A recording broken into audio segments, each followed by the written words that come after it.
to my party, we're just getting started. A life is a dream or a nightmare. तो guys मैं आप लोगों को एक बहुत ज़रूरी बात बताना चाहता हूँ। बेबी गर्ल और बेबी बॉय के बीच में जो डिफरेंस बना रखा है दुनिया ने, इस समाज ने, और चली आ रही परंपरा में भी लोग कहते हैं कि वंश को बढ़ाते रहना चाहिए। तो ये जो सोच है ना, ये बहुत गंदी सोच है, बहुत बुरी सोच है। मैं इससे सहमत नहीं हूँ और मैं तो किसी जाति पाति को भी नहीं मानता हूँ। मेरा जो कास्ट है वो बंजारा है, लमान। फिर भी मेरे श्रेष्ठ देवता, मुझे सबसे अच्छे विचार जिसके लगते हैं वो मेरे गुरु है गौतम बुद्ध, क्योंकि मैं उनके विचारों का आचरण करता हूँ, उनके विचारों पर चलता हूँ, उनके दिखाए मार्ग पर चलने की कोशिश करता हूँ। ऐसा नहीं कि पूरी तरह से मैं निर्मल हूँ, पवित्र हूँ, कोशिश करता हूँ और करता रहूँगा मरते दम तक। उनके विचारों पर चलने की जो है मैंने ठान ली है।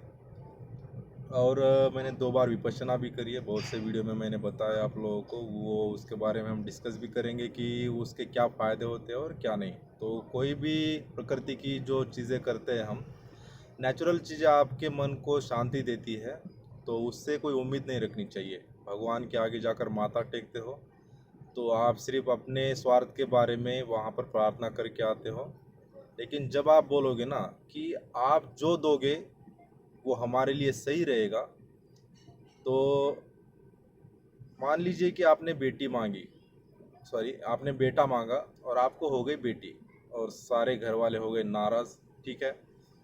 तो यहाँ पर एक बात समझने जैसी है, क्या आप कुछ बदल सकते हैं? स्वामी प्रेमानंद जी महाराज हैं, वृंदावन में स्थित रहते हैं, बहुत प्रसिद्ध महाराज है। उनके मैंने कुछ विचार सुने तो बहुत ही भावुक हो गया मैं उनके विचारों को सुनकर। वो पिछले 20 साल से दोनों किडनियां फेल है उनकी, फिर भी उन्होंने मतलब वो जिंदा है, आज तक स्वस्थ है, एकदम तंदुरुस्त है। और दोनों किडनियां फेल होने के बाद 20 साल तक जिंदा रहना कोई मतलब ये नहीं है, आसान नहीं है।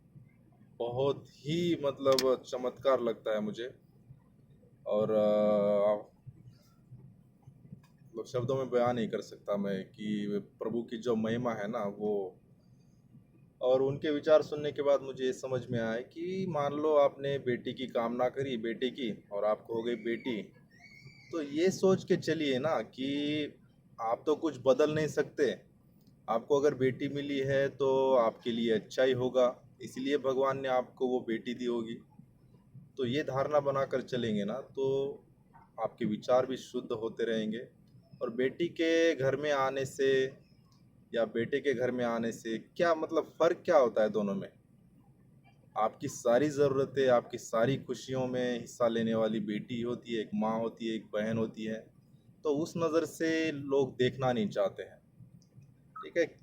बोल तो देते हैं ऊपर ऊपर कि हाँ बेटी ठीक है, बेटी होनी चाहिए, बिकॉज़ आने वाले वक्त में लोग बातें कर रहे हैं कि लड़कियां नहीं मिलेगी शादी के लिए लड़कों को।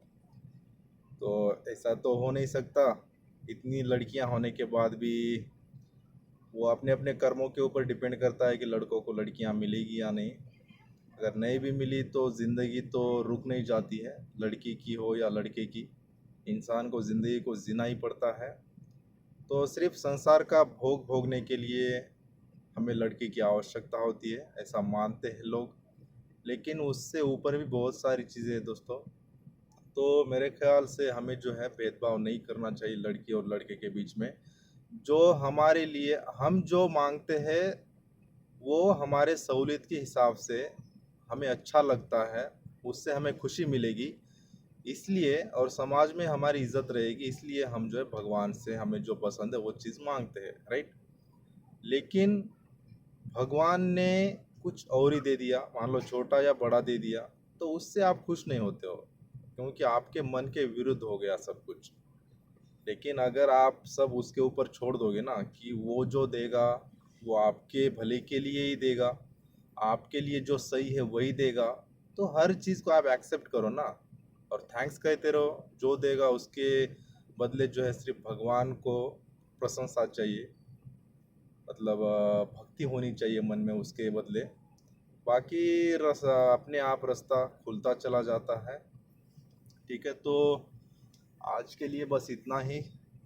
आप लोगों से हाथ जोड़कर विनती है कि बेटी और बेटे के बीच में कोई फ़र्क नहीं होता है, और ख़ासकर बेटी को लेकर जो लोगों के मन में भावना है, तो वो हमें कहीं न कहीं नष्ट करनी होगी। ऐसे तो लाखों करोड़ों लोग बोलते रहते, बोल वचन देते हैं, लेकिन कोई फ़र्क पड़ता नहीं है। लेकिन चलो, मुझे बेटी हुई है तो मैं खुद को बहुत ही भाग्यवान मानता हूँ, ठीक है, कि मेरे घर में बेटी ने जन्म लिया है।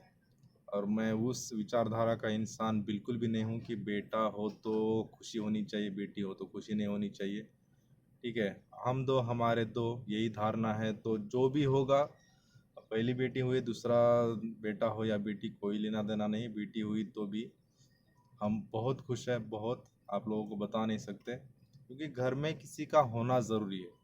वो कौन है, बेटी है या बेटा, ये ज़रूरी नहीं है। बेटी हो या बेटा हो, बेटी तो हर काम में आगे है, फिर भी हमें बेटा ही चाहिए। हमें क्या करना है कि हमारा डीएनए आगे बढ़ाना है, हमारा वंश आगे बढ़ाना है, ठीक है। तो ये मरने के बाद कोई देखने नहीं आने वाला है कि आपके पीछे क्या रायता फैलाया है किसने, आपके पोते ने, आपके बेटे ने, आपका वंश कितना बड़ा है, दर्जन भरे आपके बेटे हो गए हैं, आपके नाती पोत, मतलब ऐसे लाइन लग गई है आप लोगों की, आपके वंश की। तो ऐसा कुछ होता नहीं है, मरने के बाद तो सब मिट्टी बन जाता है ये संसार हमारे लिए। तो हर चीज़ का अंत है, इसलिए बेटी और बेटे के बारे में भेदभाव मत करिए। वैसे भी सारे समाज में देख रहे हो बेटे किस तरह से सर पर नाच रहे हैं माँ बाप के, और दिन ब दिन जो है वृद्धाश्रम खुलते जा रहे हैं जगह जगह पर। तो ये क्यों हो रहा है? सिर्फ बेटे हैं इसलिए। अगर बेटियां होती ना सिर्फ, ज़्यादा लोग, मतलब ज़्यादा संख्या में, तो वृद्धाश्रम खोलने की ज़रूरत नहीं पड़ती। और आज तक मैंने अनुभव किया है, देखा है अपनी नज़रों से, बहुत सी माएँ, बहुत से बाप अपने बेटियों के पास अपनी ज़िंदगी गुजार रहे हैं। अब ये सुनने में अजीब लगता है, लेकिन बहुत सी माएँ, बहुत से बाप, मैंने बहुत से माँ बाप देखे ऐसे जो अपने बेटी के घर ज़िंदगी गुजार रहे हैं, अपने जमाई के घर। वहाँ पर उन्हें, मतलब उस जमाई को या उस बेटी को भी अपने माँ बाप को घर में संभालने में जो है अफसोस नहीं होता है। और बेटे को बड़े बड़े अहदे पर है, बड़े बड़े पोस्ट पर है, करोड़ों कमा रहे हैं, फिर भी उन्हें माँ बाप की कोई पड़ी नहीं है। बस उन्हें जो है अपने संसार का भोग भोगना है, बस। उससे ज़्यादा उनके मतलब दिमाग में कुछ आता नहीं है कि चलो यार, हमें भी ये चीज़ें भोगनी पड़ सकती है। हमारे ये बुरे जो कर्म कर रहे हैं हम, माँ बाप को टाल कर, माँ बाप को दूर रख कर, माँ बाप को तकलीफ़ देकर, हमें तकलीफ़ नहीं होगी, ऐसा कैसे हो सकता है? जो प्रकृति को आप दोगे वही तो आपको मिलेगा, ये तो सिद्धांत है ना। हर कोई छोटा बच्चा जिसे कुछ समझ में नहीं आता, वो भी ये बात बोलता है कि जो हम देंगे वही 10 गुना लौट कर मिलेगा। फिर भी हमारे दिमाग में, मतलब वो बात भेजे में घुसती नहीं, हमें अकल आती नहीं है। तो कब अकल आएगी? आपको शारीरिक सुख के लिए, आपके सांसारिक जीवन के लिए, आपके हर काम में हाथ बटाने के लिए लड़की चाहिए, राइट? मान लीजिए, ठीक है, ज़्यादा कुछ बोलने के लिए नहीं है, बस आज के लिए बस इतना ही। बस सिर्फ इतना ही आप लोगों से कहूँगा कि भेदभाव ना करें, किसी भी चीज़ के अंदर भेदभाव ना करें, बेटी बेटा, किसी भी चीज़ के अंदर, ठीक है। जो मिल रहा है उसे एक्सेप्ट करें, खुश रहे बस। Star and hand me a